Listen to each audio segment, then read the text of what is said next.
Bonjour tout le monde, content d'être là avec vous ce matin. Ce matin, on passe 1 heure et demie ensemble pour parler de programmation avec les outils de Swift Playgrounds, avec leur iPad, puis les différentes ressources gratuites offertes par Apple. Avant de commencer, qui je suis? Moi, je m'appelle Jason. J'ai été conseiller pédagogique pendant 1 an pour l'école branchée. Maintenant, je suis à mon compte avec la photocopieuse de M. Jason. Donc, je crée du matériel, je donne des formations à contrat pour l'école branchée et d'autres choses depuis 2015 que je fais ça à temps partiel puis maintenant à temps plein.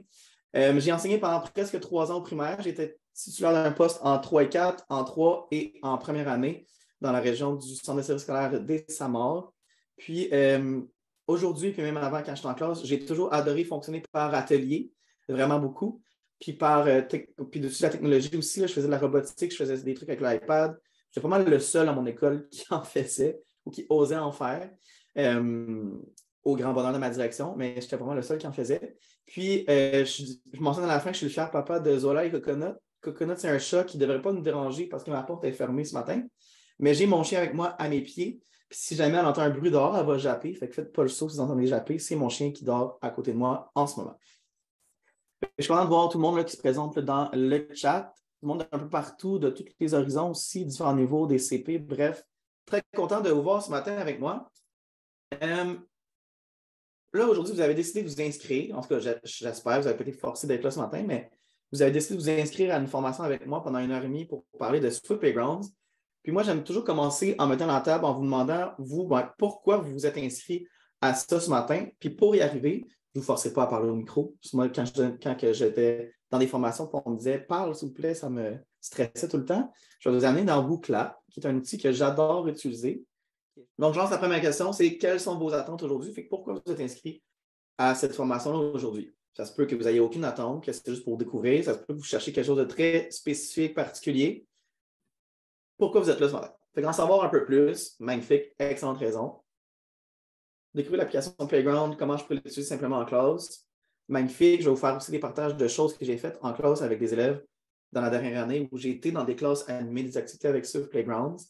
Donc, on va voir ça, comment faire, comment comprendre et apprendre à l'utiliser, cette application. Magnifique. C'est gratuit souvent, puis pendant que vous répondez, là, les centres de services scolaires, des fois, l'enlèvent du iPad. Si vous ne l'avez pas sur votre iPad, faites la demande, c'est gratuit. Tout ce que je vous présente aujourd'hui est gratuit, mais je trouve que c'est un outil magnifique à utiliser pour apprendre à coder différemment de ce qu'on fait déjà dans les écoles. Je ne connais pas cette application, je vais donc la découvrir avec vous. Refresher. C'est correct. Moi, je suis le premier à faire des anglicismes et à faire des emprunts de l'anglais directement tout le temps. Je suis bilingue, j'ai ma mère qui est anglophone, mon père francophone. Fait que sens-toi pas mal d'avoir utilisé un mot anglais. Je suis le premier à en faire tout le temps. En savoir un peu plus comment utiliser en classe, découvrir l'option création d'application et voir si l'application a bien évolué car plusieurs crashs dans le passé. Et depuis les dernières versions, ça fonctionne super bien. En tout cas, moi, ça fonctionne super bien. Hier, il y a quelqu'un que ça ne fonctionnait pas, mais ça fonctionne plus souvent maintenant qu'avant. Deuxième question que je vous lance. Avez-vous déjà enseigné ça, la programmation en classe, ou fait de la programmation en classe tout court, peu importe la sorte, que ce soit Swift, Scratch, autre chose? Moi, j'en ai fait avec les robots Lego Bidoo. 4, 1, non. Parfait. 4, oui. Excellent. Il faut que ça me donne une idée un peu qu'on ait des gens qui en ont déjà fait. Dernière question. Lorsque vous pensez à programmation, quel mot vous vient en tête? Répondez un mot à la fois. Merci Cynthia d'avoir répondu dans le chat. Non. Excellent. Donc, quel mot vous vient en tête? Répondez un mot à la fois. Vous pouvez mettre plusieurs mots, mais tant que vous envoyez un mot à la fois, ça va nous faire un beau nuage de mots. Qu'est-ce qui vient en tête quand vous pensez à programmation? Tuile, code, plaisir, résolution de problème, logique, défi, code, plaisir, créativité, logique qui vient en plus gros. OK. Intéressant. C'est toujours le fun, cette question-là, parce que ça change d'un groupe à l'autre. Complexe, nouveauté, futur. Oh, intéressant, on va en parler de ça un peu.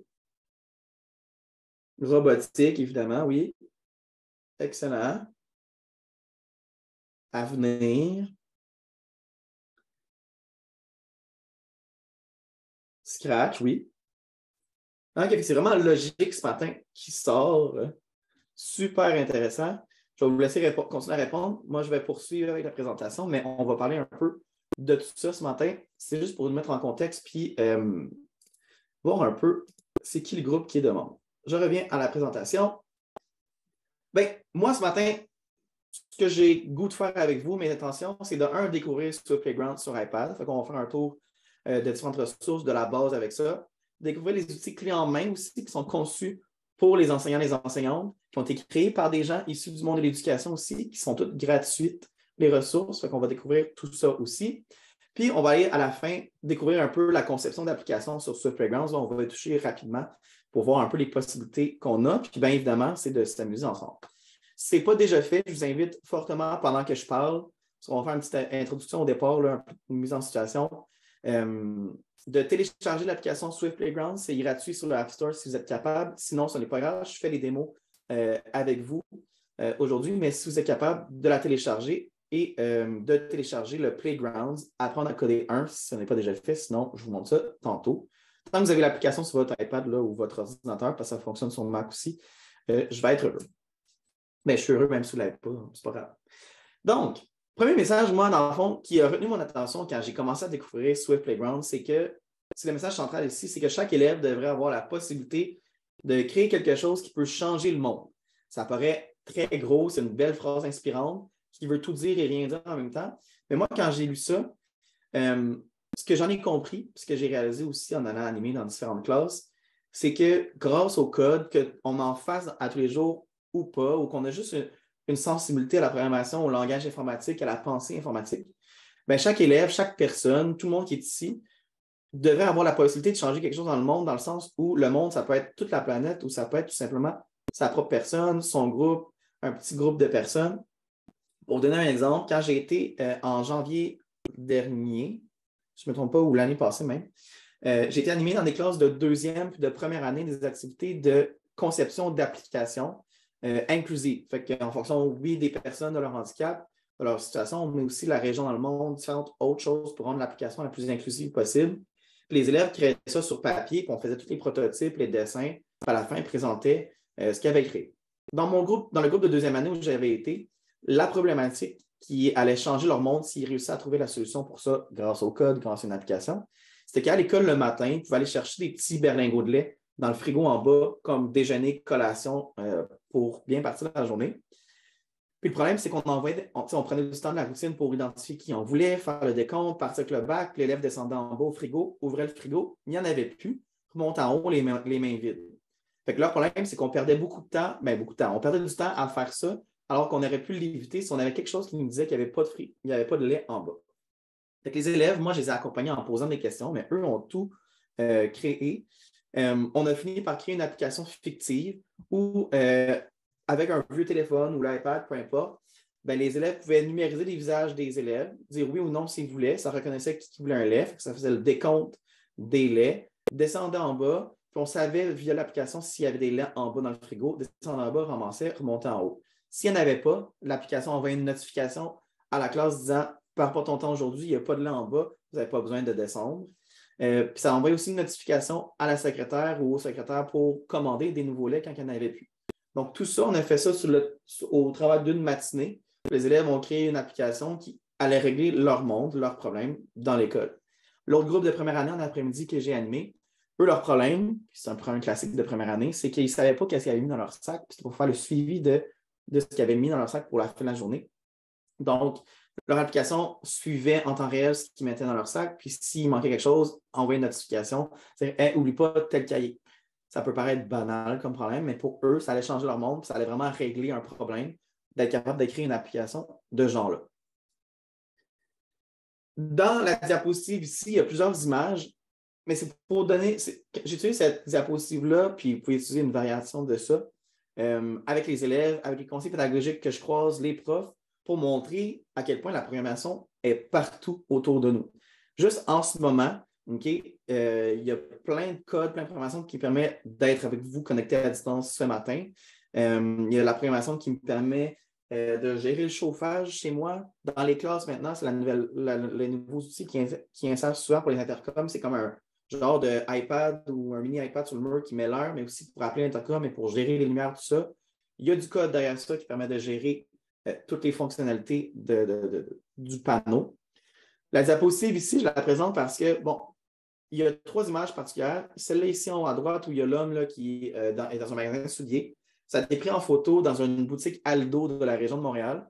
Puis, le monsieur ne sait pas nécessairement programmer, mais il comprend qu'en regardant sur l'écran-là, il y a quelque chose qui fait qu'il est capable de commander ou visualiser les différents souliers qui sont disponibles dans le magasin.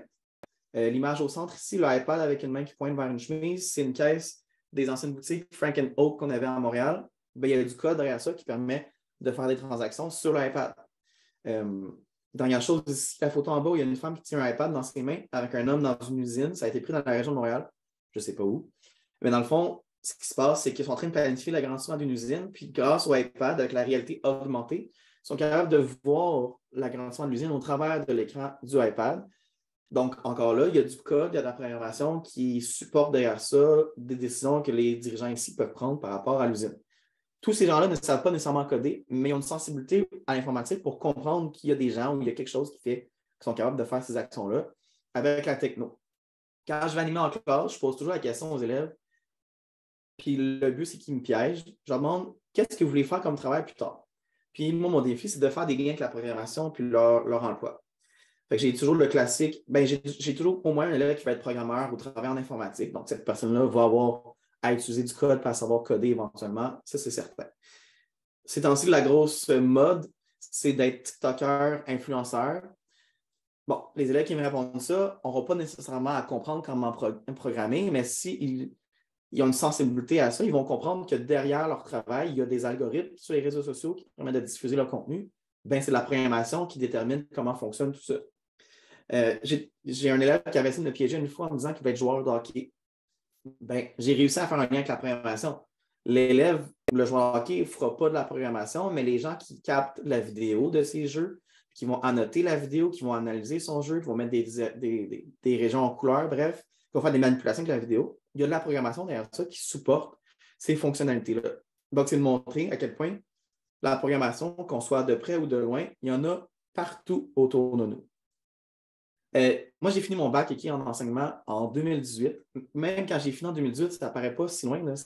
Il y a un peu plus de 4 ans. Mais quand j'ai fini le bac, jamais on aurait imaginé que la majorité de mon travail se ferait à distance, en vidéoconférence, à donner des formations, à accompagner des profs. Ben, avec le temps, la programmation a permis de supporter différents programmes qui peuvent nous faire ça aujourd'hui. Même quand j'ai fini mon bac, je ne m'imaginais pas que mon travail serait ça. Ce que je fais aujourd'hui, ça n'existait pas nécessairement, mais la programmation permet de supporter le tout. Là, je vais vous présenter une vidéo qui s'appelle Hello World. Okay? C'est une vidéo tournée par Apple. J'aime beaucoup la présenter à n'importe qui à qui je parle par rapport à la programmation avec Swift Playgrounds. Je vais vous expliquer pourquoi après. Je vais vous laisser l'écouter. Puis, si vous voulez partager vos réactions dans le chat après, là, ça va me faire plaisir de vous lire. La vidéo est en anglais, sous-titrée en français. Okay? Hier, je l'ai présenté à distance, ça fonctionnait bien. On va se croiser les doigts que ça fonctionne bien encore ce matin. Ça se peut des fois que les sous-titres deviennent un peu flous à cause que là, on a des limites quand même à distance. Mais je vous la présente, puis je vous partage pourquoi je la présente là, après. Alors, partage, vidéo, ça et celle-ci.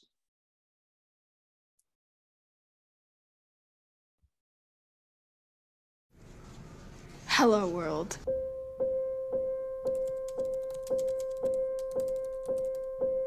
So this is the first computer that I coded on. In the beginning, my biggest challenge was not having access to a computer. The first line of code I wrote was bouncing ball. It would bounce around the screen, hit the edges, and then come back again. I think the first one was like a to-do list. It was a to-do list. I remember the first time I did it when it worked, and it was like magical. I can do anything with code. Anything I can think about, I can do it. In Beirut, we experience power outages every day. So let me see if I can just do a simple algorithm that can provide the electricity cut-off time. It shouldn't cost life to give life. What if we compress all these health guidelines into small movies? I'm one person that saw a problem and created a solution to stop or assist a woman in domestic violence. What we wanted, what we needed, didn't exist. So at some point, you just say, okay, well, let's do it ourselves. let's make an app. Well, when I first start an app, I have to have a plan. We start with that little glimmer, that seed of a new, fresh idea. There's this fear of code, like it's so hard or it's inaccessible, but actually it's not. Someone who doesn't even know code at all, if they really studied some simple Swift code, they would probably be able to understand it. Anything's possible, and it all comes from that first step. Launching the app was a big moment, actually. I told everyone about it. I'm like, download my app, it's on the App Store.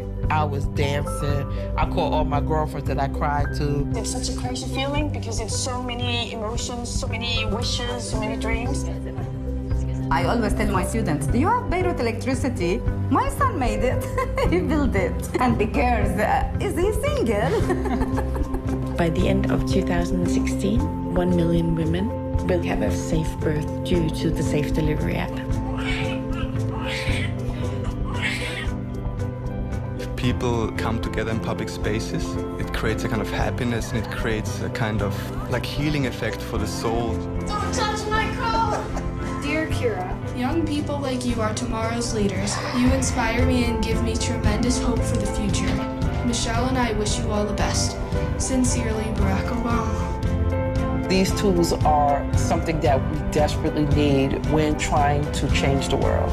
I think the more people who can learn to code, learn to build apps, the more problems can be solved. I feel like I'm creating stuff that can actually change the way people live, which is super awesome.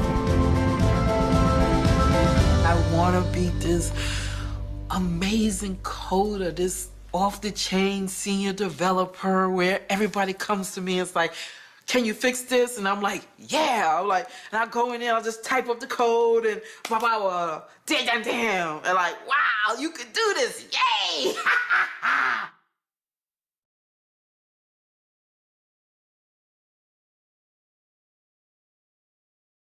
Donc, la raison pourquoi je présente cette vidéo-là, puis si vous voulez partager en même temps dans les commentaires vos réactions à la vidéo, mais moi, j'aime ça la présenter parce que souvent, quand on pense à du code, à la programmation, on s'imagine des gens super experts dans des gros labos informatiques. En tout cas, moi, c'est comme ça que je l'imagine.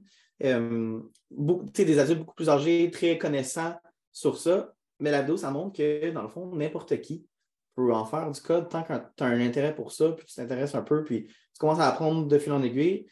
Ben, ça rend ça très accessible. Aux élèves, j'aime ça la montrer parce qu'il y a la jeune fille qui, à la fin, a une lettre écrite et signée par Barack Obama puis Michelle Obama, l'ancien président puis première dame des États-Unis. C'est super prestigieux parce qu'elle a créé une application de vrai qui, je ne connais pas son nom, mais qui a été disponible et probablement est encore disponible sur le App Store. Puis, elle a eu la reconnaissance avec ça, puis elle a commencé à faire ça juste par intérêt personnel, commencer à apprendre à programmer. Par exemple, ça montre que n'importe qui peut en faire, puis ça rend ça très accessible. Je ne peux pas vous partager la vidéo. Je sais qu'elle était disponible jusqu'à tout récemment sur l'Internet, mais ils commencent à leur retirer la vidéo parce qu'ils veulent changer pour une nouvelle vidéo tout simplement à pause. Mais si vous cherchez Hello World en anglais, merci à toi, Cynthia. On se revoit. Une autre formation. Mais dans le fond, vous pouvez la trouver sur Internet probablement en anglais, pas en français, mais il faut faire des recherches là, parce qu'ils commencent à la retirer la vidéo. Je poursuis.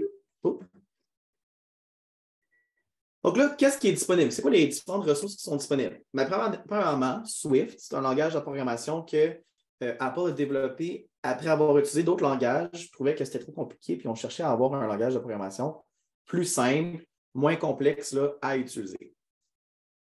Donc, Swift, c'est un vrai langage qui existe, qui est utilisé par des programmeurs. Puis c'est le grand avantage que je trouve à utiliser Swift Playground, c'est qu'on va utiliser un langage de programmation qui existe pour de vrai, puis que l'élève, s'il devient programmeur, pourrait peut-être utiliser dans le cadre de son travail. Il y a plein d'autres plateformes de programmation qu'on connaît, qu'on utilise, Scratch, moi je l'utilisais comme je disais tantôt, avec les robots Lego Bidoo, qui était de la programmation par bloc, qui est aussi super aussi, qui amène toute une autre sorte de pédagogie. Mais j'aime vraiment Swift parce qu'on va vraiment coder avec le langage qui existe pour de vrai. Swift utilise la langue anglaise pour les commandes, tout ça. Mais j'enlève tout de suite la barrière de la langue aux élèves en leur expliquant que dans le fond, Swift utilise oui la langue anglaise, mais tu vas finir par comprendre que l'écriture de ce mot-là, que tu comprennes ou pas qu'est-ce que ça veut dire, ça fait telle action dans l'application. Tu n'as pas besoin de connaître l'anglais ou d'être très bilingue pour pouvoir utiliser le langage Swift. Puis je leur apprends aussi qu'on va apprendre une nouvelle langue aujourd'hui. On va apprendre la langue, puis même chose pour vous aujourd'hui, on va apprendre une nouvelle langue, on va apprendre la langue Swift, qui est une langue utilisée par les machines.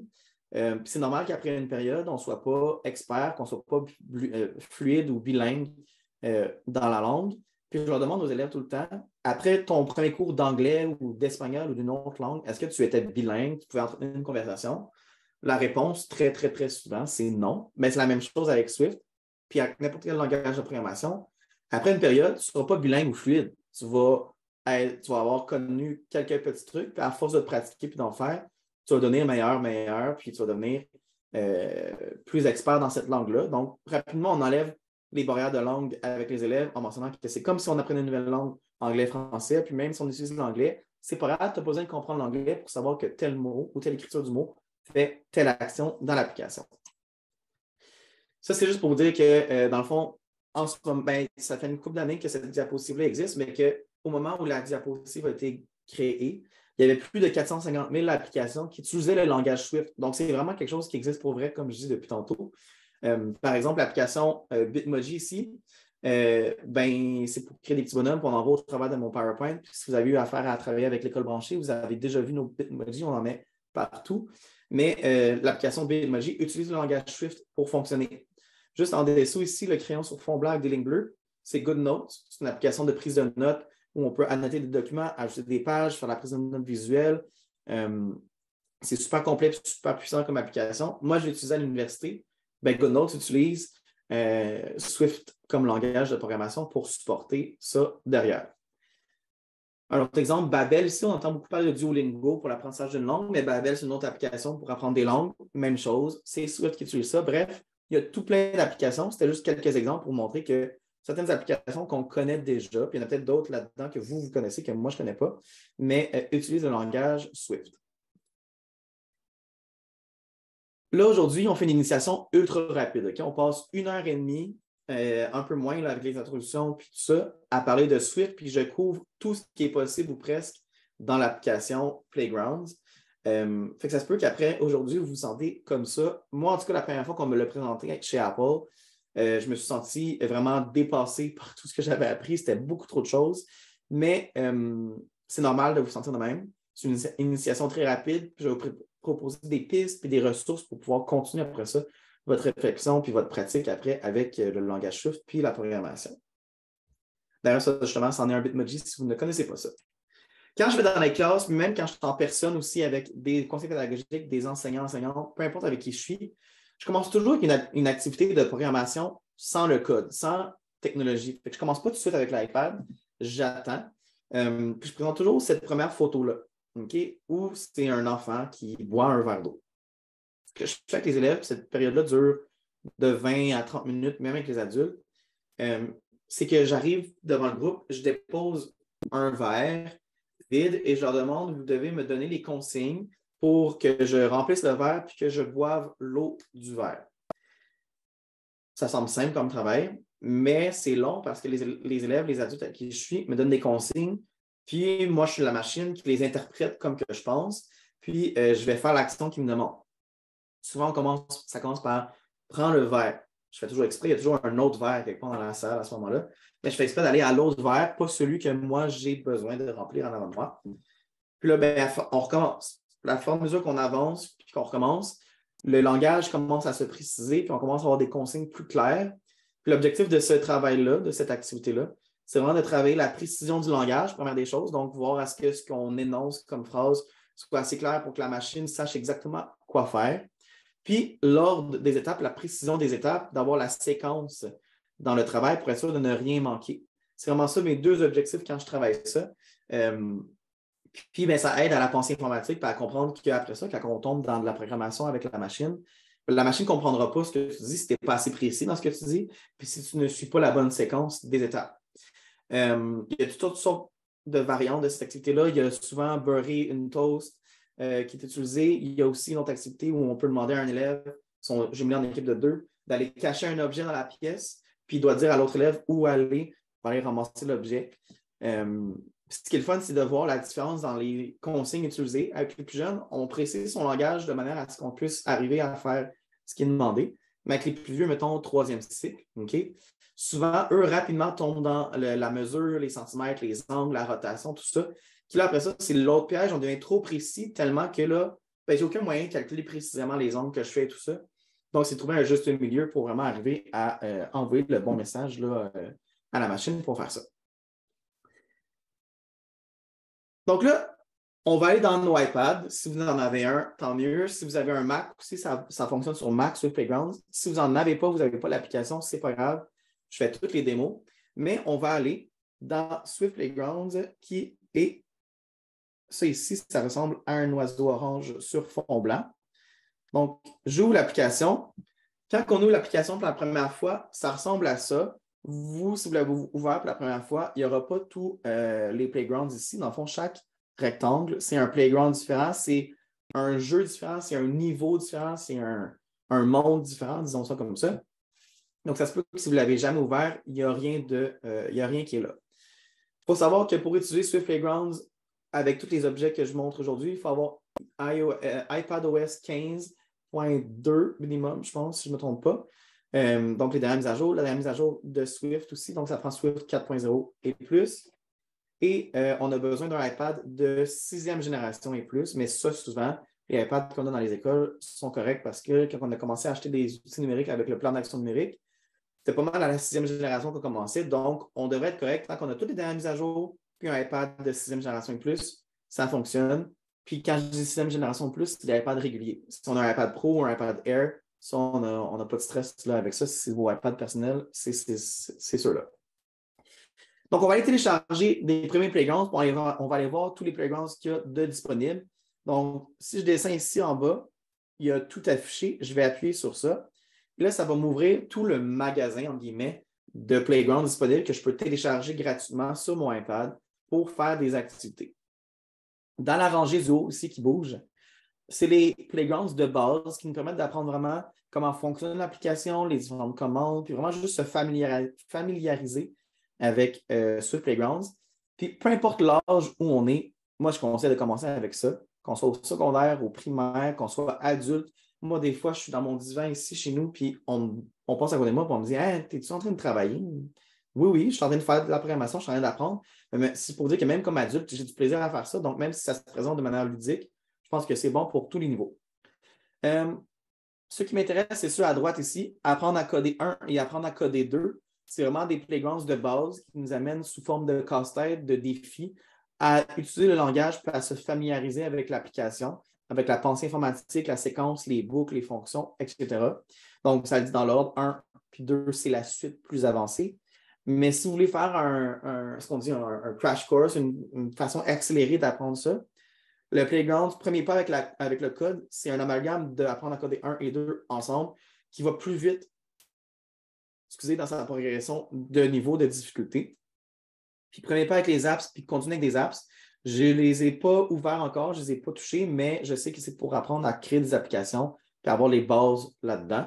Donc, si c'est quelque chose qui vous intéresse, bien, vous pouvez passer à ceux-là. Mais ça reste que peu importe ce qu'on veut faire, c'est important de faire les bases. C'est que pour moi, apprendre à coder 1 ou 2 ou premier pas avec le code sont vraiment un minimum à aller faire pour comprendre comment ça fonctionne.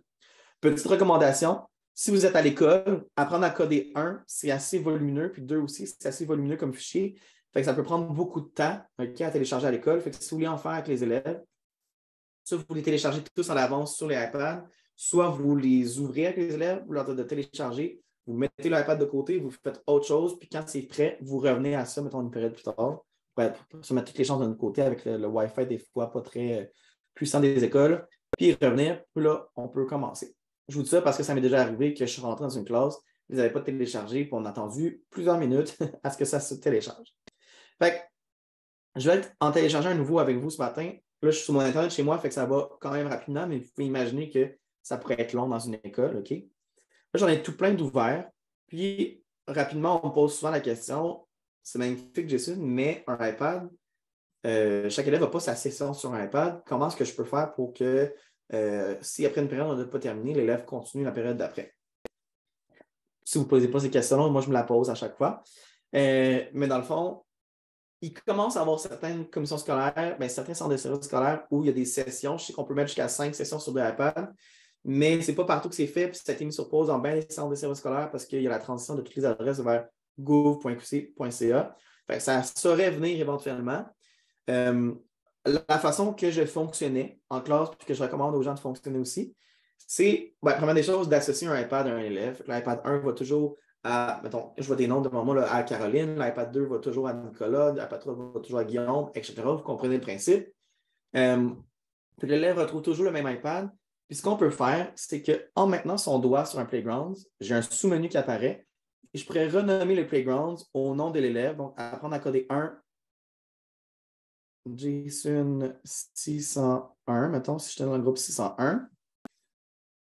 Donc là, ça a renommé le playground. Ce n'est pas infaillible comme méthode parce que ça n'empêche pas qu'un autre élève malveillant vienne modifier puis briser ce que j'ai déjà fait. Mais on met les chances de notre bord en renommant le playground de nos élèves à leur nom, avec leur groupe. Puis j'y crois que, puis quand je suis en première année, en troisième année, je faisais ça. Je crois que si on modélise bien les comportements attendus, on leur montre qu'est-ce qu'on veut qu'ils fassent, comment ils se comportent avec l'iPad, puis qu'on est conséquent dans nos interventions, puis cohérent tout le temps, peu importe l'élève. Je pense qu'on peut arriver à ce qu'on s'évite ces problèmes-là là, d'élèves mal intentionnés qui viennent briser les playgrounds des autres. Mais ça, c'est une solution proposée pour, en attendant qu'on puisse avoir des sessions différentes là, sur les iPads, qui est une des limites de l'outil. Donc là, j'ai téléchargé Apprendre à coder 1, je l'ai renommé, je suis prêt à commencer, j'appuie dessus et là, ça va s'ouvrir, ça va se télécharger. Là, parce que je suis en partage d'écran, je n'ai pas le son, mais ça se peut de votre côté de la musique, des sons qui vont apparaître. Mais les premières pages, c'est simplement une mise en contexte, une initiation en posant des questions pour mettre l'élève dans l'action rapidement. Et là, quand c'est parti, voici de quoi a l'air l'application. J'ai à gauche, ici en haut, les consignes à faire. Donc, la mise en contexte, les différentes consignes de ce que j'ai à faire. En bas ici, j'ai l'endroit où je peux saisir mon code, donc écrire ce que j'ai à programmer. Puis à droite, j'ai mon monde fictif, puzzle, ludique, où je peux manipuler, je peux zoomer, je peux mieux regarder pour mieux visualiser le code que j'ai à faire. Puis une fois que j'ai écrit mon code ici et que je le fais jouer, ça va bouger là, ici à droite. En haut ici, c'est pour gérer le son, évidemment, de l'appareil, donc la musique, les effets sonores. En bas ici à droite, j'ai indices. Donc, à fur et à mesure que je fais les puzzles et que je ne réussis pas, l'application va nous donner des indices de plus en plus dirigés vers une réponse, finalement, quasiment, où on dit quasiment, mets ce code-là, puis comme on va passer au prochain. Le bouton au centre, c'est pour exécuter le code une fois que j'ai terminé d'écrire ma programmation à gauche. Et ici, c'est pour la vitesse du personnage. Souvent, les élèves vont mettre x2 parce qu'ils très rapidement parce qu'ils aiment ça. Ils aiment ça parce que les personnages vont vite. En haut ici, c'est les objectifs que j'ai à faire. Donc, j'ai à ramasser un gemme rouge. Des fois, il y a autre chose à faire aussi. Et deux dernières choses. Bon, c'est ici le X pour fermer, évidemment. Ici, c'est pour ouvrir les colonnes à gauche de tous les casse-têtes à faire. Donc, il y en a vraiment beaucoup dans Apprendre à coder 1. Apprendre à coder 2, c'est la même chose. Il y a autant de puzzles, de casse-têtes à réaliser. Puis pour avancer, l'élève doit réussir. Puis après ça, l'application va permettre d'avancer au prochain. C'est sûr qu'un élève pourrait venir puis cliquer sur n'importe quel dans la liste puis commencer là. Mais s'il n'a pas fait les autres puzzles avant, les autres casse-têtes avant, il ne comprendra pas ce qu'il y a à faire parce que l'application prend vraiment le temps d'ajouter par couche tranquillement différentes notions pour complexifier la programmation puis amener l'élève à vraiment avoir une compréhension complète de ce qu'il fait. Et dernière chose, quand j'appuie sur les trois boutons, les trois points dans le cercle ici, ça me permet d'avoir accès à la documentation, glossaire, bref. Je pourrais extraire en PDF ma programmation si je le voulais. Mais ça me permet aussi de recommencer la page. Donc, mettons que l'élève écrit quelque chose et il fait vraiment beaucoup trop d'erreurs, puis comme rendu là, on est trop perdu dans son code. On peut faire recommencer la page, puis ça va réinitialiser ce niveau-là à partir du début, comme si on ne l'avait jamais fait. Donc là, je vais en faire un premier avec vous. La crème d'appui est noire au lieu de blanc comme sur ton appli. Comment puis-je la mettre blanc? Tu parles le fond, ça? C'est peut-être parce que le fond, OK. Si j'ouvre mon tiroir de mon centre de contrôle, donc avec mon doigt dans le coin droit, je vais tirer à partir de l'extérieur de l'écran, ça va ouvrir mon centre de contrôle. ça se peut que c'est parce que ton iPad est en mode nuit. Donc, si je tiens longtemps mon doigt sur la barre là, pour la luminosité, ça m'ouvre un sous-menu. Puis, probablement, ce qui est activé, c'est le mode sombre. Probablement que ton iPad, en ce moment, ressemble à ça. Donc, si je retourne dans le centre de contrôle, j'enlève le mode sombre, ça va me ramener le fond blanc. Normalement, je pense que c'est juste ça qui se passe, là. Si ce n'est pas ça, parfait, excellent. Fait que des fois, là, dans les paramètres, on peut changer est-ce que ça suive les heures du jour, mais c'est juste ça qui s'est passé. Good. Fait que je vais faire le premier, je vais rentrer mon code. Là, vous allez voir, quand j'appuie pour entrer ma programmation, ben, j'ai des mots, des blocs de mots qui sont suggérés, qui apparaissent en bas. Fait que je pourrais simplement appuyer dessus, puis ça l'écrit pour moi. Puis je pourrais faire ça, mais je pourrais aussi, en pesant sur la flèche ici à droite, ouvrir le clavier et amener les élèves à écrire le code. Okay? Donc, je pourrais les amener à écrire collect gem avec les parenthèses. Puis là, c'est comme si j'avais utilisé... j'ai une erreur parce que je n'ai pas mis la majuscule. Donc là, je pourrais amener les élèves là, à écrire le code directement si je voulais. Là, ici, évidemment, ces fonctions-là, collect gem, move forward, sont déjà créées. Donc, l'élève n'aura pas à créer des fonctions pour ça. Fait que derrière ce code-là, il y a d'autres codes pour supporter ce qu'on fait. Mais c'est juste pour amener l'élève à l'initier à tout ça et à comprendre comment ça fonctionne. Donc là, je pense que j'ai réussi ça. Je vais exécuter mon code, voir si ça fonctionne.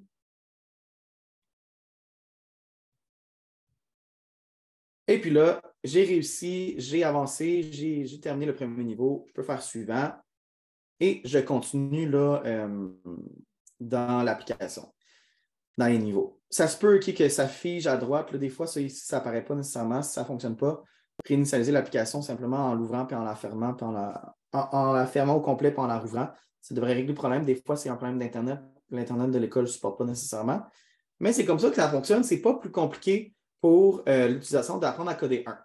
Donc là, je vois qu'il est 10h42. Je vais vous laisser jusqu'à 10h05, mais 10h43. Jusqu'à 10h50, fait que 6-7 minutes pour juste l'essayer, faire des puzzles, vous amuser, vous promener dans l'application. Puis vers 11h-10, donc à 10h50, on va revenir ensemble, puis on va poursuivre là, avec ça. Mais je vais vous laisser le temps de l'essayer un peu, là, quelques minutes, là, si vous avez l'iPad avec l'application d'ouverte. Fait qu'on se reparle dans 7 minutes environ.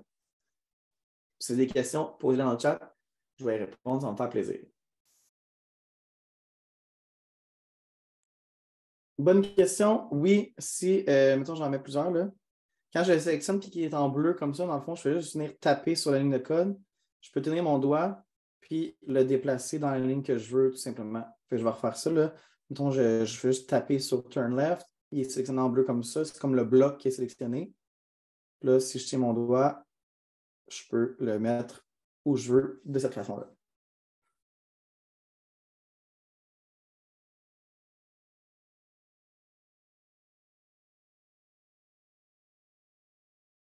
Alors, je vous ramène avec moi. Vous pouvez continuer à jouer pendant que je jase, là, mais en tout cas, j'espère que vous avez du plaisir à jouer un peu avec l'application. Moi, j'avais vraiment beaucoup de plaisir, là, puis j'en ai encore quand je prends le temps de m'asseoir et d'en faire.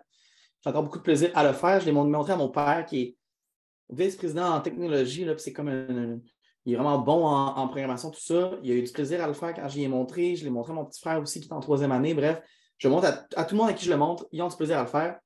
Fait que je crois vraiment beaucoup. Puis je pense que c'est une bonne initiation pour comprendre vraiment le fonctionnement de tout ça. Puis quand on avance dans tout ça, on avance dans fonction, on apprend à faire des boucles, des conditions de conditions. Bref, on va vraiment loin, même dans le premier, apprendre à coder. Puis dans le deuxième, on va encore une étape plus loin.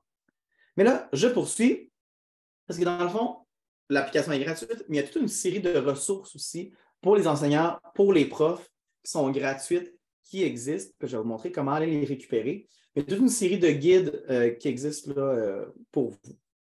Je vous en parle rapidement ici. C'est une meilleure diapositive pour donner une idée de toutes les ressources. Dans le fond, tout ce qu'on voit dans l'écran ici, là, les guides en blanc puis en orange, c'est tous des livres numériques interactifs, sauf le premier ici, qui est un PDF seulement, mais c'est tous des cahiers faits pour les enseignants et pour les élèves qui sont créés par des gens en éducation. Donc, ce n'est pas juste des gens qui ont un trip de faire des ressources.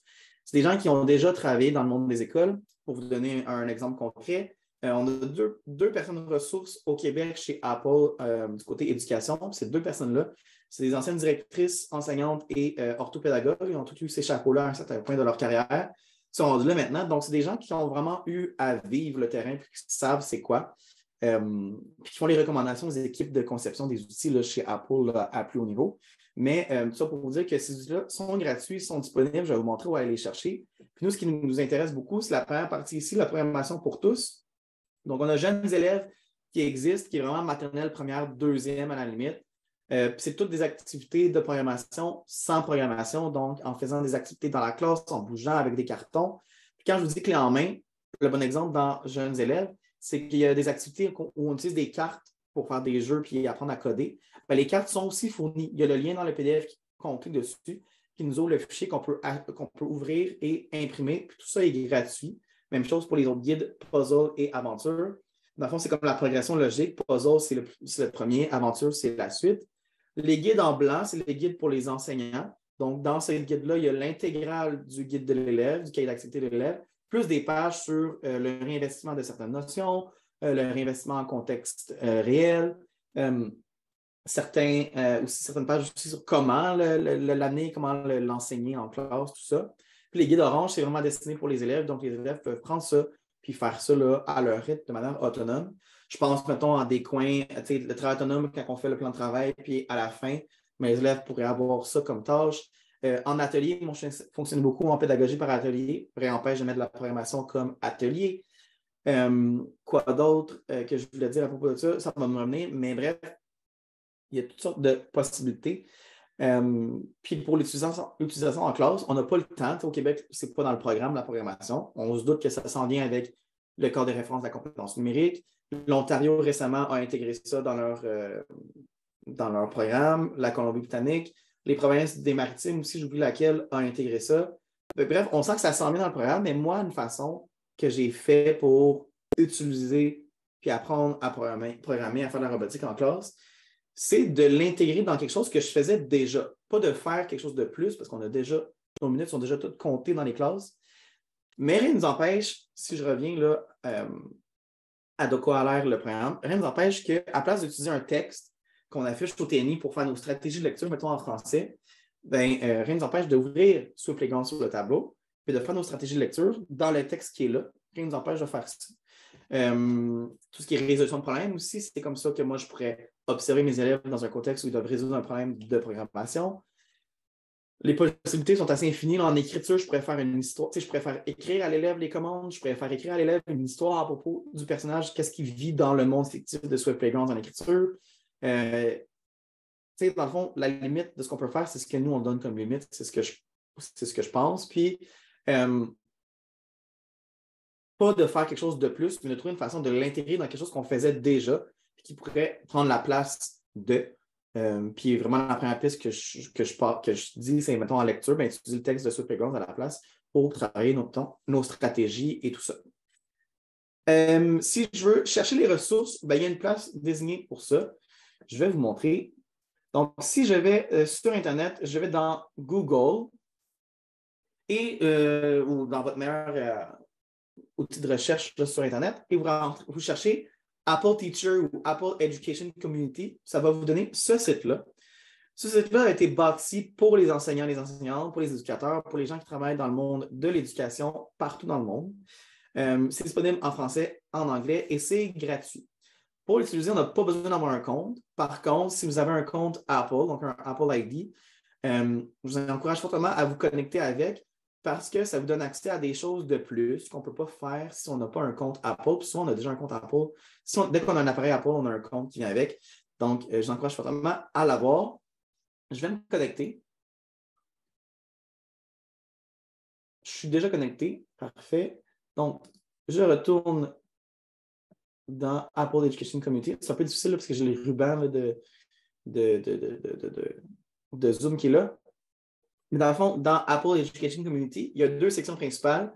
Il y a le Learning Center qui est le premier onglet, où là, ça, c'est toutes les ressources pédagogiques qu'on peut avoir accès gratuitement pour faire, oui, de la programmation, mais toutes sortes autres de choses aussi par rapport au iPad, au Mac, à la créativité. Il y a vraiment beaucoup de choses. Puis tout récemment, depuis quelques semaines, il y a la section forum, qui est en anglais seulement pour le moment, mais où on peut publier, partager des choses, poser des questions, puis il y a quelqu'un à quelque part dans le monde qui va nous répondre.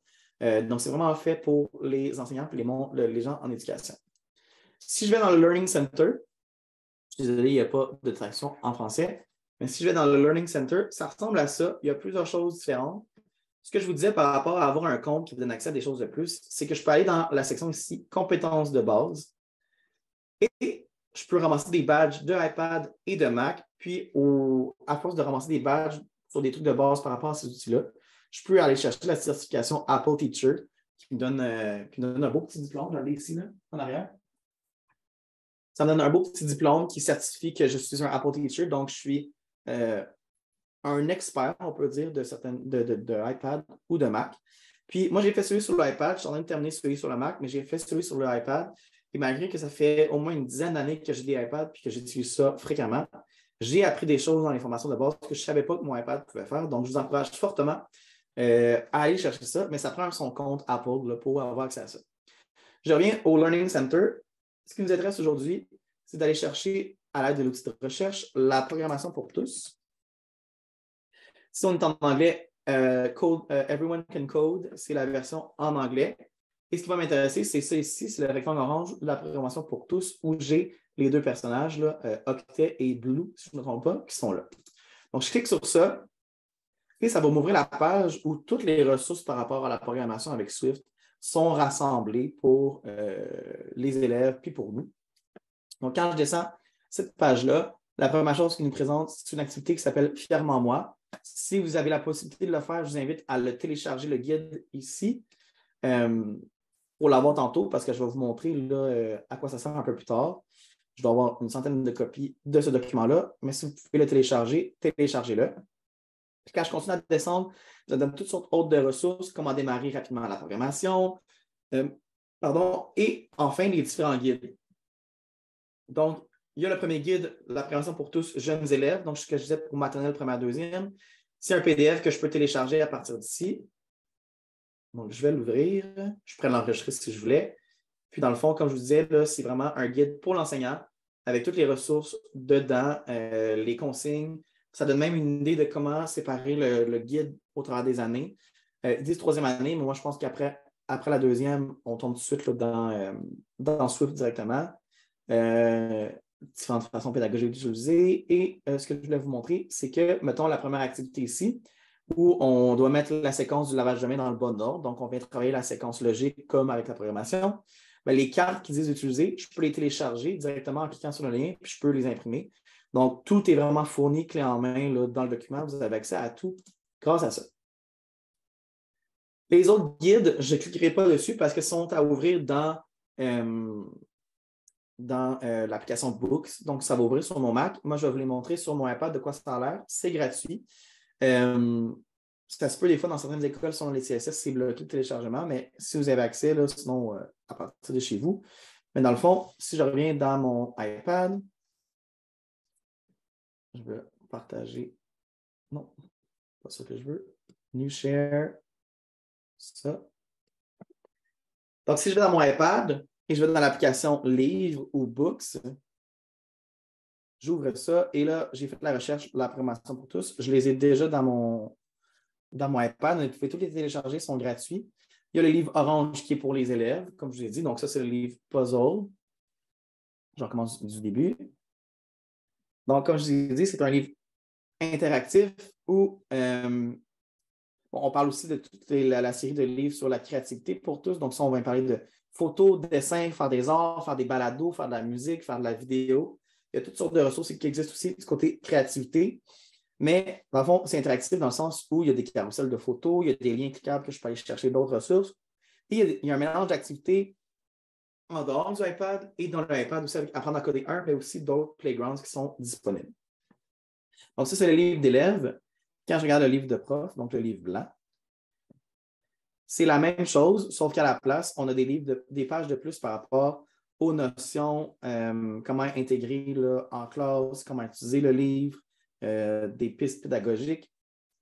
Donc, il y a certaines choses de plus. Pour vous donner une idée, le premier livre, donc Puzzle, que j'ai, dure environ pour 45 heures d'activité.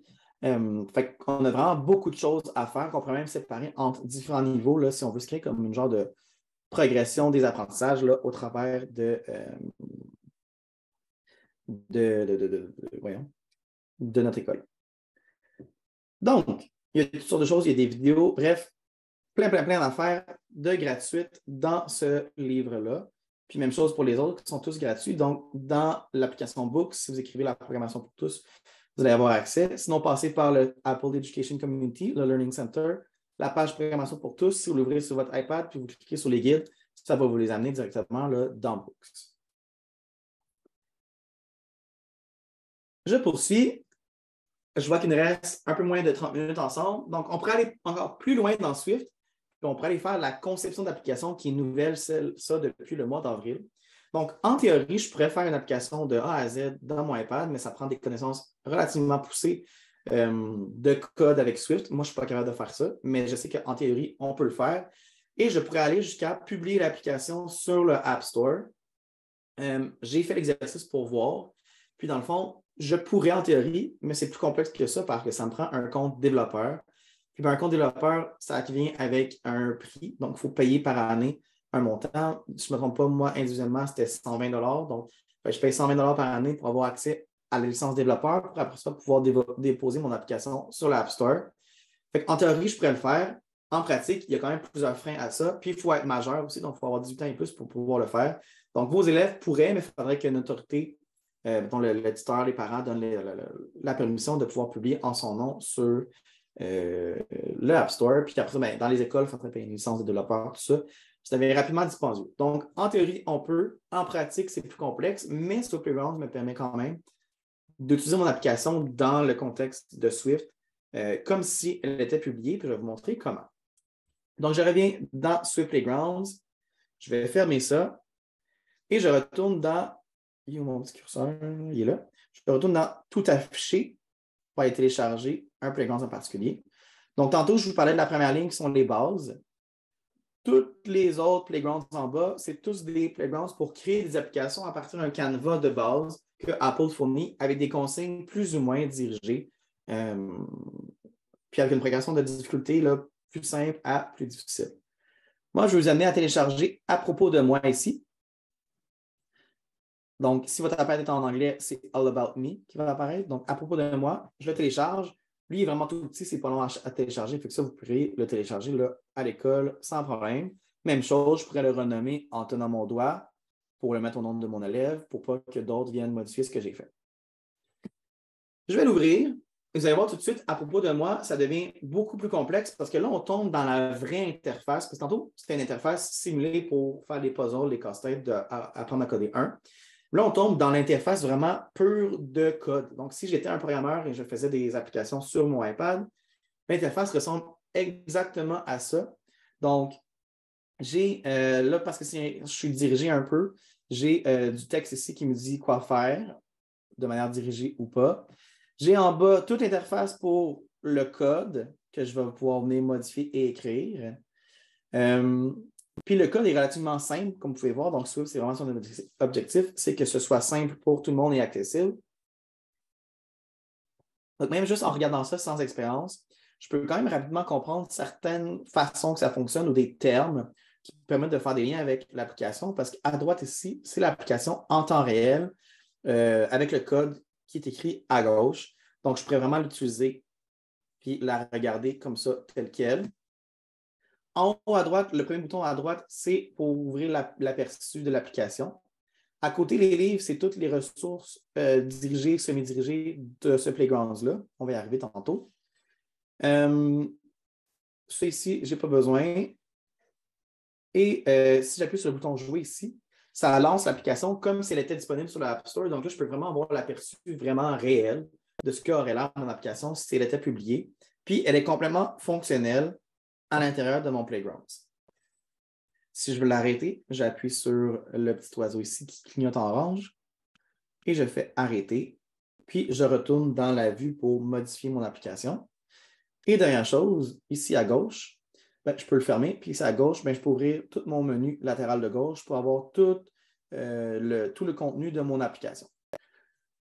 j'ai fait l'activité avec des élèves de 3e cycle, dirigé, fait que je le faisais au tableau avec eux en même temps qu'eux le faisaient sur leur iPad. Puis ça a bien fonctionné, puis je pourrais le faire avec des plus vieux après ça, là, sans problème. C'est pas avec les plus jeunes, je le ferai au tableau, mais je ne le ferai pas manipuler sur l'iPad, mais on pourrait le faire tout le monde ensemble au tableau, faire une application là, de groupe.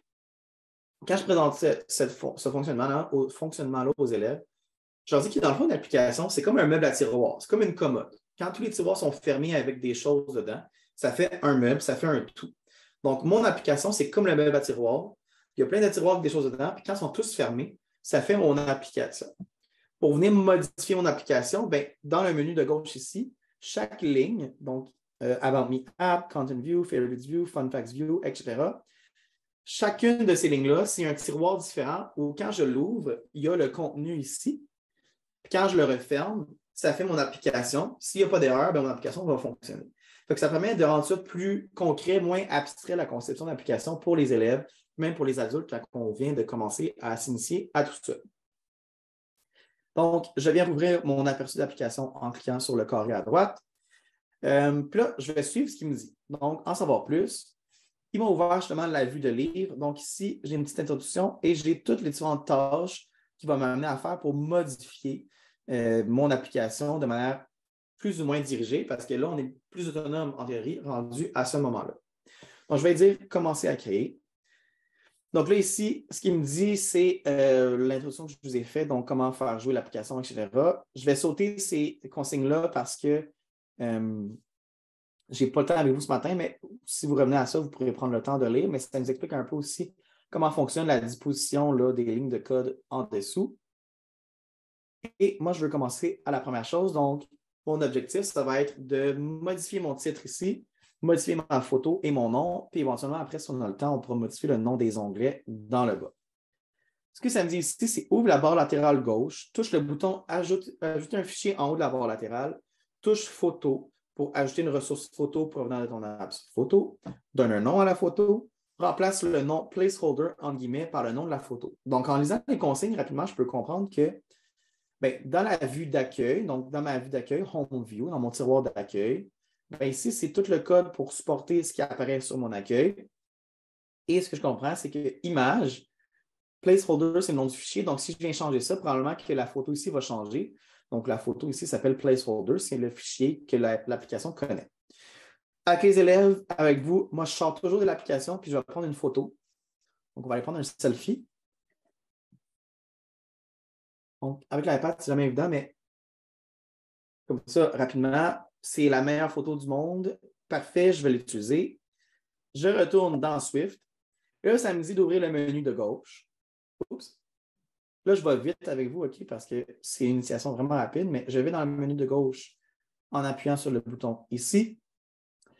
On me dit d'ajouter un fichier, donc une ressource. Il y a des différentes ressources en bas. On voit que placeholder est là. Si j'appuie dessus, c'est vraiment la photo placeholder qui est là.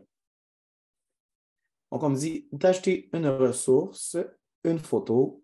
Je vais choisir ma photo que je viens de prendre. Et là, ça arrive souvent, la photo est à l'envers dans le mauvais sens. Fait que ça, on va le laisser, pareil, on va voir ce que ça donne. Et je vais renommer ma photo. Donc, même chose, j'appuie mon doigt longtemps. Le sous-menu apparaît, renommer. Je vais la nommer en mon nom. Donc là, j'ai déposé ma photo, Jason Belzile. Fait que là, elle est sortie de mon iPad, en guillemets, puis elle est déposée dans le tiroir des ressources de mon application, de mon meuble à tiroir. Je reviens à ma vue Home View, ici, de maison. Et là, je vais changer le nom de placeholder pour le nom de mon fichier que je viens de déposer. Et je vais ouvrir l'aperçu. Là, selon la version du iPad, ça va prendre plus ou moins de temps là, pour charger l'aperçu. Moi, il est terminé, puis ma photo n'apparaît pas. Je fais exprès avec les élèves de le faire parce qu'on se rappelle au début, la précision du langage. Bien, mon fichier s'appelle Jason Belzile avec 2 majuscules, donc au prénom puis au nom de famille. Bien, ici, il manque une majuscule, donc ce n'est pas exactement la même chose, ce n'est pas assez précis pour la machine, et il ne sait pas c'est quoi, donc il ne met rien. Si je corrige la majuscule à la fin,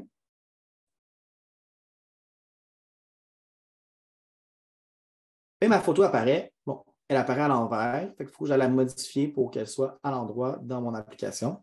Mais ma photo apparaît à l'envers. La première fois que j'ai animé cette activité-là avec des élèves, c'est arrivé, la photo est apparue à l'envers. Je ne savais pas comment régler le problème. un élève m'a aidé. Lui est allé résoudre son problème encore une fois, logiquement, dans l'application photo. Est à l'endroit sur mon iPad, mais il a probablement un problème quelque part. Donc, lui, il a modifié. Il était ici pour changer l'orientation. Il a tourné la photo. Il l'a enregistré une première fois. Il l'a remodifié encore après pour la remettre à l'endroit.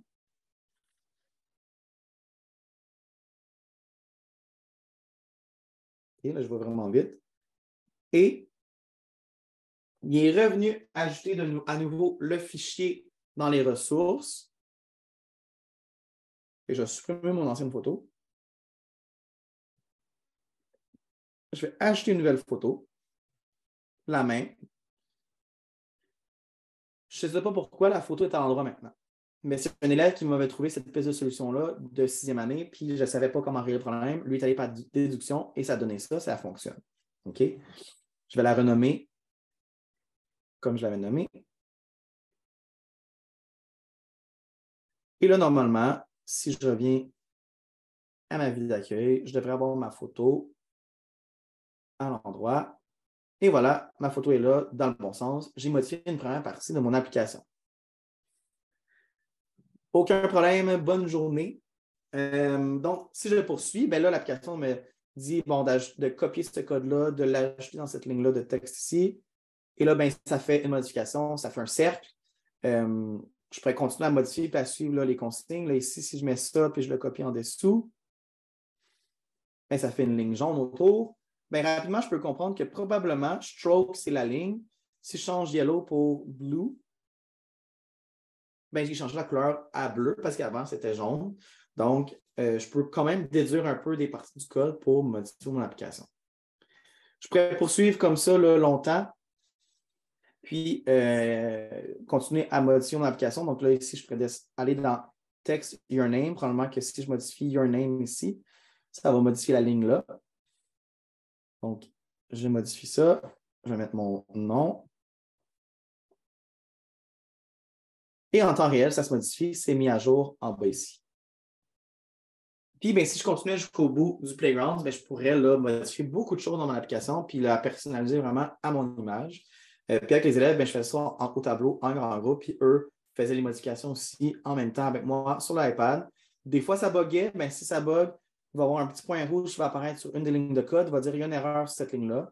Il ne dira pas c'est quoi nécessairement. Bien, il va dire c'est quoi l'erreur dans le langage de programmation, mais on ne le comprend pas, on n'est pas des experts.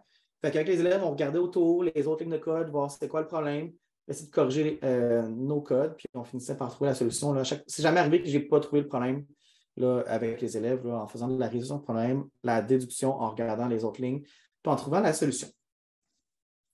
J'en ouvrais un autre que j'avais fait d'une autre fois. Donc, mettons ça, je l'avais fait au congrès du GRMS la dernière fois. Bien, on avait avancé un peu plus rapidement parce qu'on était en personne, c'est plus facile, mais j'avais modifié le fond, j'avais mis un titre, j'avais changé ma photo, le bas, puis on avait changé le nom des onglets dans le bas. On avait commencé à changer le nom des onglets dans le bas, on avait changé celle-là, Story pour Histoire à la place. Bref, je pourrais tout modifier là si ça me tentait, si j'avais le temps de le faire. Est-ce que pour ceux qui sont là, est-ce que vous avez réussi à mettre votre photo au moins? Ça, je me demande si vous avez réussi. Sinon, ben, il faut continuer puis suivre les étapes, là, mais c'est une initiation vraiment rapide, fait que ça se peut qu'en ce moment, vous vous sentez comme où il y a beaucoup de choses, puis j'ai appris vraiment vite. Oui, parfait. Puis, comment est-ce que tu t'es senti, mettons, Karine, rapidement, là, je peux me permettre de t'appeler Karine, Nicolas aussi, comment vous vous sentez d'avoir réussi à modifier ça? Moi, je me rappelle, les élèves, la première fois que j'ai animé cette activité-là, puis les élèves ont réussi à mettre leurs photos. Ils étaient tellement excités, c'était juste ça, là, c'était comme on avait fait assez là, pour qu'ils sentent vraiment une grande réussite, là, puis ils étaient vraiment heureux, les élèves, là, d'avoir réussi à faire ça. Ils ne pouvaient pas croire qu'ils avaient réussi à mettre leur propre photo dans une application. Ben moi, si je peux me permettre, je suis toujours comme un délai de 2-3 étapes en arrière de toi, dans le sens que j'écoute, j'essaie, mais là, je t'ai rendu dans la photo, puis là, tu as parlé d'autres choses, j'ai manqué. Fait que je fais comme 2 affaires en même temps. Je t'écoute, je retourne, je le fais, j'écoute. Ben correct. Ça roule dans ma tête, mais j'ai réussi. Parfait, mais magnifique, puis c'est normal. Puis bon, à la base, je parle vite. Puis là, ce matin, j'ai juste 1h30 avec vous, fait que je vais vite dans tout. Fait que c'est normal si vous êtes un peu en arrière, tout ça. Même moi, la première fois qu'on me l'a présenté avec Apple, je ne suivais pas pendant tout. J'étais trop comme, je peux faire ci. Puis là, je réfléchissais à d'autres choses. Puis là, je partais pendant que le formateur parlait. Mais bref, tout ça est possible. Puis, si je retourne dans le magasin d'applications, disons, là, dans les playgrounds possibles, il y en a tout plein d'autres que je pourrais aller télécharger pour faire d'autres applications. Un que j'ai essayé dans le bas ici, dans le livre, quand je fais tout afficher, j'avais téléchargé celui roche, papier, ciseaux. Dans le fond, il y a différents niveaux qui sont là, débutant, avancé. T'sais, à propos de moi, c'est un avancé. Débutant, il nous aide encore plus à le faire. Aucun problème, Guillaume. C'est une bonne question si vous allez recevoir par courriel l'enregistrement. Je ne suis pas sûr, c'est pas moi qui s'occupe de ce côté-là, mais ça va être disponible sur le site de l'École branchée dans la section rediffusion, là, formation continue, rediffusion. Ça va être là dans les prochaines semaines, fait que ça va être toujours gratuit, disponible à tous parce que c'est une formation gratuite. Fait que ça va être là si jamais. Puis, bon, Alexandra dit qu'elle va envoyer le lien par courriel, fait que c'est magnifique. Merci. Pour revenir à ce que je disais, roche, papier, ciseaux. Mais bonne journée, Guillaume. Fait que roche, papier, ciseaux. Moi, je l'ai fait, puis on crée notre jeu de roche, papier, ciseaux, puis c'est beaucoup plus dirigé. Fait que si vous voulez commencer quelque chose de plus facile avec vos élèves, j'irai avec celle-là même, ou n'importe quel autre qui dit débutant. Je ne les ai pas essayé, mais ça serait intéressant de voir. Mais bref, il y a tout plein de choses de possibles. Puis si on devenait vraiment un expert, en théorie, je pourrais commencer de zéro, avec rien du tout, puis créer une application au complet. Pour terminer, je vais vous présenter, dans le fond, ici quelques images là, quand j'ai animé dans les écoles l'hiver dernier. Donc ici, justement, là, dans les 3 photos, j'étais dans une classe de 5e, 6e année dans la région de Sherbrooke et de Sorel. Les élèves avaient commencé avec apprendre à coder 1 le matin quand je suis arrivé avec eux. Ils avaient joué un peu avec l'application juste pour se mettre à l'aise avec avant que j'arrive, puis enlever l'effet de nouveauté. Puis une fois que moi je suis arrivé, on a fait du apprendre à coder 1 pour se donner des bases dans la réflexion de comment fonctionne l'application. Puis en après-midi, les élèves sont allés dans l'application Notes et dans leur iPad qui est gratuite pour écrire 3 choses à propos d'eux qu'ils aiment. Mais 3 choses qu'ils aiment. Il y en a un qui avait écrit à propos des chats, un à propos des jeux vidéo. Bref, vous pouvez imaginer les réponses qu'ils donnent. Puis ce que ça faisait, c'est qu'après ça, on pouvait copier facilement leur texte puis le coller dans l'application à propos de moi, dans la section où ils se présentent. Puis justement, ici, l'élève, il avait réussi à changer sa photo, à mettre son nom. On avait changé le nom des onglets aussi dans le bas, puis les images de certains onglets. Puis il était rendu à venir modifier le texte ici avec son texte à lui pour se présenter dans son application. Ici, justement, là, on voit une élève travailler sur les chats, les 3 choses qu'elle aime. Puis, encore une fois, on a des traces en écriture spontanée. Ici, j'ai 2 élèves qui faisaient du apprendre à coder 1. Celle de droite était beaucoup plus habile que celle de gauche. Puis, celle de gauche a été posée des questions à son ami pour justement l'aider. Donc, là, il y avait comme le genre de rôle de mini-prof, collaboration, travailler en équipe. Fait qu'il y avait ça qui était possible. Puis en bas ici, justement, les 3 travaillaient ensemble à écrire des choses à propos de choses qu'elles aiment, puis bien échanger entre eux sur la grammaire. Fait qu'encore une fois, d'autres moments d'observation riches par rapport à l'écriture, à leur réflexion, à comment ils fonctionnent là, en équipe, etc. Plein de choses. La prochaine diapo ici, c'est une vidéo de quelques secondes. Je ne sais pas si vous allez bien l'entendre, mais l'important, c'est juste de voir ce qui se passe. C'est que ici, j'avais des élèves qui travaillaient dans Apprendre à coder 1, qu'on était rendu aux boucles.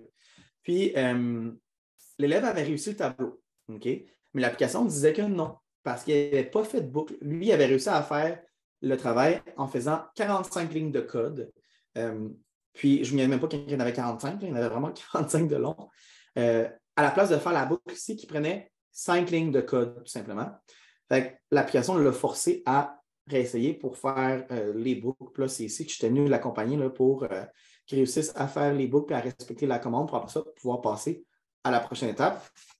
C'est de vous montrer que l'application bloque si l'élève ne fait pas ce qui est demandé, donner des indices, puis de voir comment on peut penser. Il y a plusieurs réponses possibles, mais que la programmation, c'est toujours d'être le plus efficace possible. Puis ici, c'est de faire une boucle en 5 lignes au lieu de faire 45 lignes de code comme l'élève avait fait.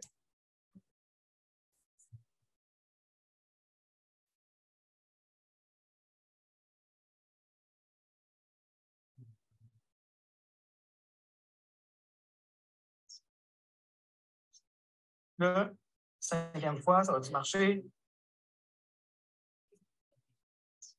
Et voilà, fait que ça veut dire ici, c'est 1 à 5 fois, il répète tout ce bloc-là au complet. Ah oui. Puis, je ne sais pas si on entendait un peu le son, là, mais le reste de la classe était aussi en travail. travaillait à apprendre à coder 1, 2, 1 en équipe. Puis, c'était pas plus bruyant que ça. C'était vraiment pas très bruyant. Puis, les élèves travaillaient tous en équipe. Ils étaient très concentrés, très captivés par ce qu'ils faisaient. Puis, ils travaillaient vraiment beaucoup en résolution de problèmes. Puis, ils s'entraidaient. Bref, c'était vraiment beau à voir.